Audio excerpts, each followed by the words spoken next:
All right, you may know this, but teaching is not necessarily the most lucrative of careers. So a lot of us in the business need to make some extra income, especially over the summer when we stop being paid as teachers.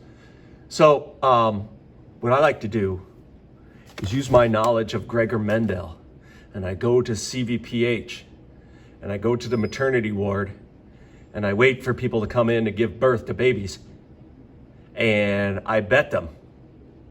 I usually don't bet with mom because she's busy, having a baby, but dad, if he's around, or if there are other family members that are around, I'll pick on them and I'll bet them on what their baby's gonna look like. Now, I don't win all the time. That's why it's called gambling, but I do know how to play the odds. And today I'm gonna show you how to bet on babies. What does the baby look like?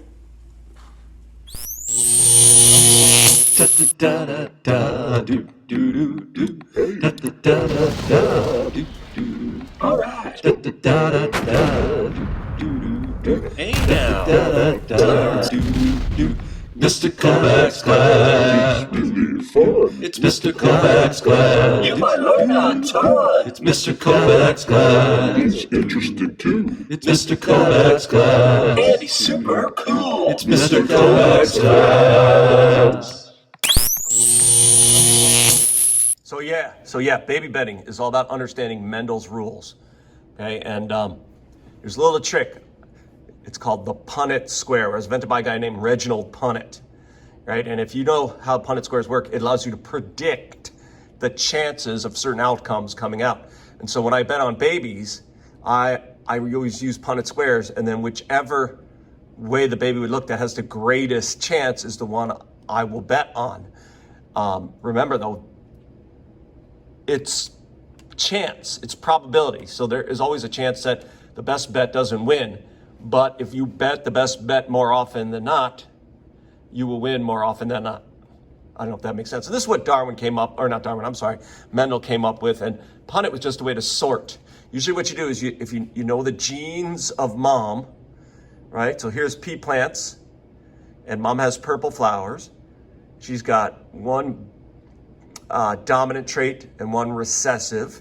We often use letters, right? Capitals for dominance, lowercase for recessive, often, right? So here's mom. So since she's heterozygous, when she makes egg cells, it's either going to get the purple trait or the white trait. It's going to either get the dominant or the recessive. She's going to only put one of these into an egg. Same with dad. And so because of that, there are 4 outcomes, 4 different combinations, right? Although what's weird about it is even though there's 4 combinations, there's only 2 ways the baby can look. 3 out of every 4 combinations wind up with a purple flowered baby because the big B will cover up the little b. There's only a 1 out of 4 chance that the baby is going to be white flowered. So if I was betting on their babies, right, it would make sense I would bet on purple showing up. 3 out of 4 times it'll show up. That's the smart bet. It's not a guarantee, but it's smart. Right, so Punnett Square, you're going to practice today in your part 2, but you line up the possibilities for mom to put in her egg on one side, and then usually we line up the possibilities for dad to put in his sperm on the top, and then you see how they sort out, right? So if you look over here, right, like mom gives the big R, dad gives the big R, you get one offspring is big R, homozygous dominant, right? There's 4 possible combinations, 4 possible ways the baby can look. Right, here's another one with pea color, with the color, right? Yellow is dominant for yellow pea pods.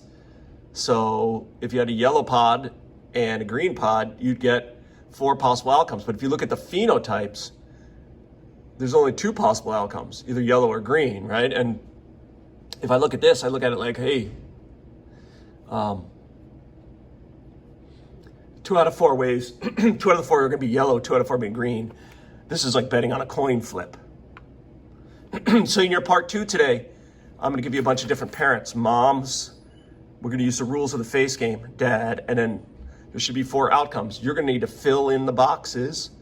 And then here, you're going to tell me what would be the best chance to bet on, right? If you're going to bet on them.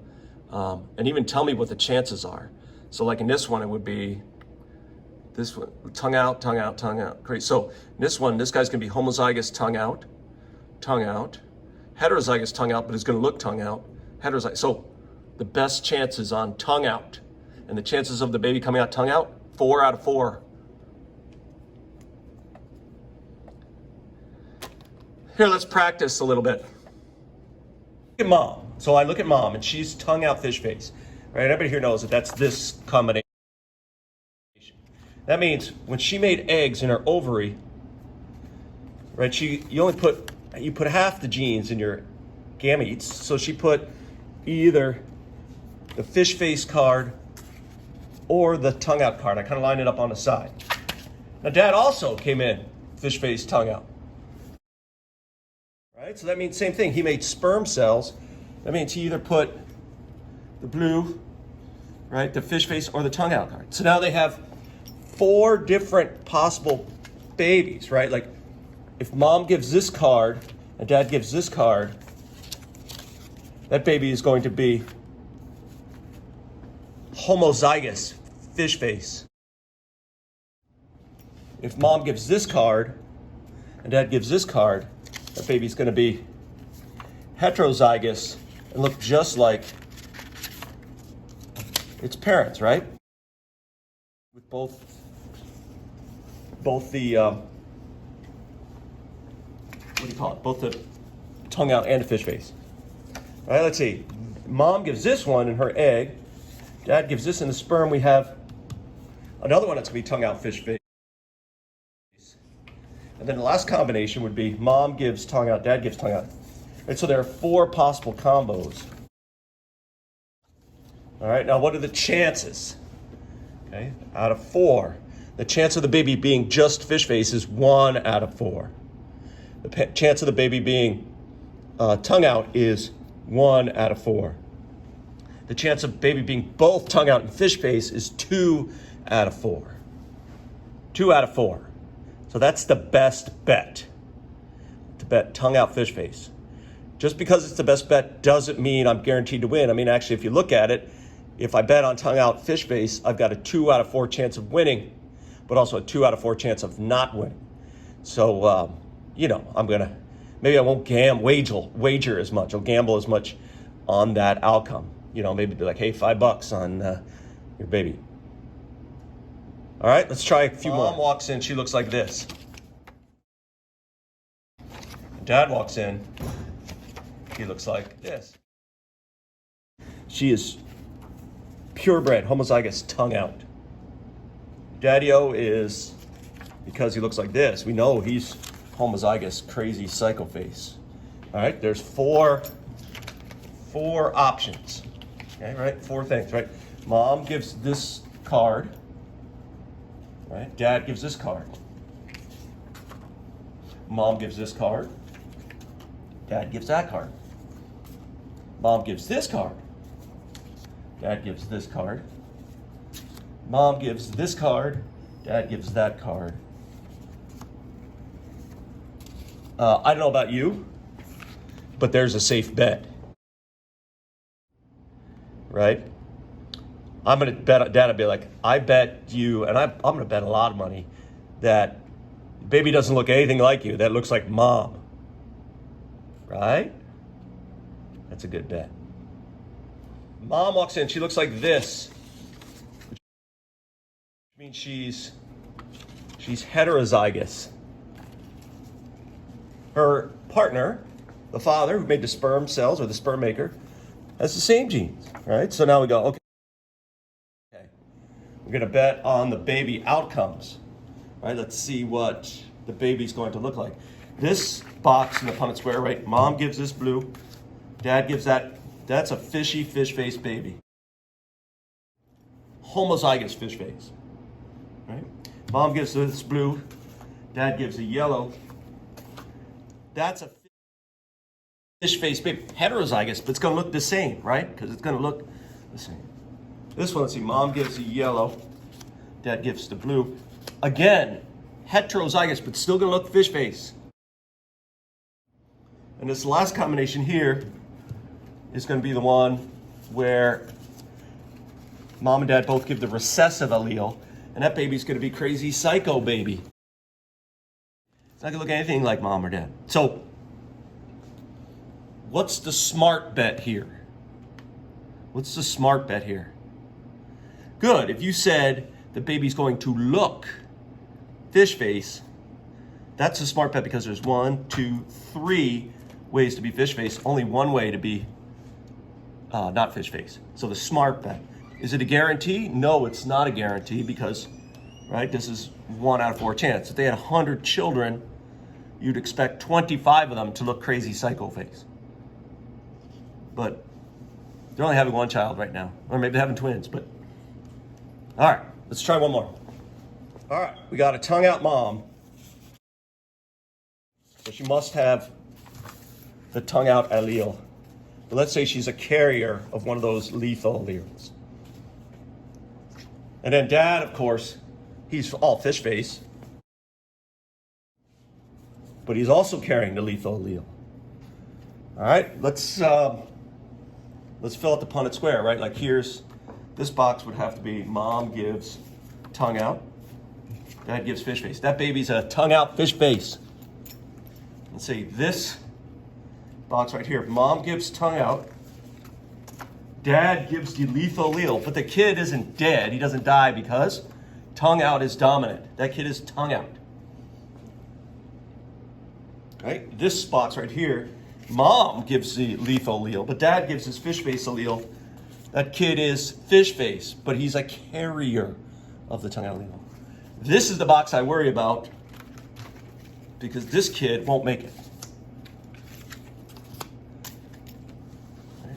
Now, in terms of gambling, look at it. Like, the chance of being just tongue out is 1 out of 4. The chance of being tongue out fish face is 1 out of 4. The chance of being just fish face is 1 out of 4. And the chance of the deadly allele showing up is 1 out of 4. So in this one, all of them are equal.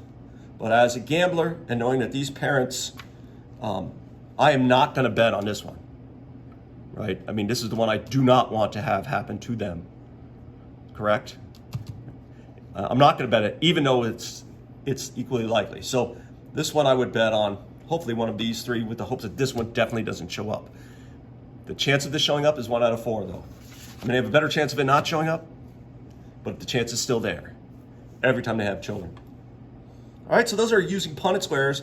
And if you're like me, you roll into the CVPH, maternity ward, and you might make a few extra bucks. I mean, it's called gambling because you don't win every time, but if you can play the odds right, you win more often than you lose, right? And that's how in this business of education, we got to supplement the income.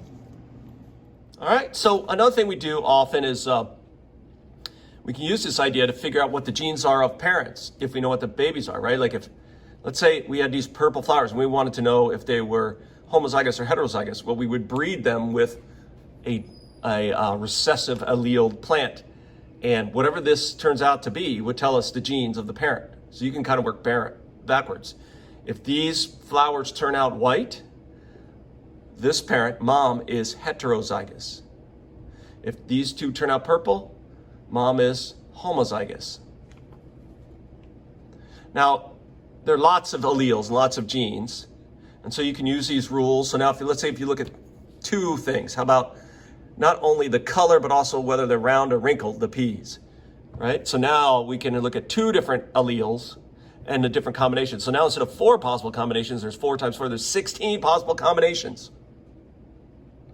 And if we go to 3 alleles, now instead of, we've got 1, 2, 3, we've got 8 times, there's 64 possible combinations. And you can imagine if there was just 1 gene on each chromosome, right? 1 gene on each chromosome, that would be 2 to the 46, there would be, let's see, that's thousands, millions, billions, trillions, 70 quadrillion different combinations. So you can imagine human beings, we have more than 1 gene on each chromosome. We've got thousands of genes. They estimate 30,000 genes. You put that into Google calculator, it can't do it. Too big a number. In fact, it calls it infinite, which means the combination you got is impossible. Yet, here you are, you got that combination. You are impossible. There's no way you'll happen again. but you're here, which means you happen once. That's like winning the greatest Powerball lottery ever. You being born with the combination of genes for you. There's no other human being on earth that will ever get that combination. So I always say you might as well use it while you got it. Live it up and make the most out of your combination of genes, because you're not just one in a million, you're one out of an impossible number. All right, part 2, you're going to practice some Punnett Squares, and part 3, of course, you're going to watch a review video about Punnett Squares.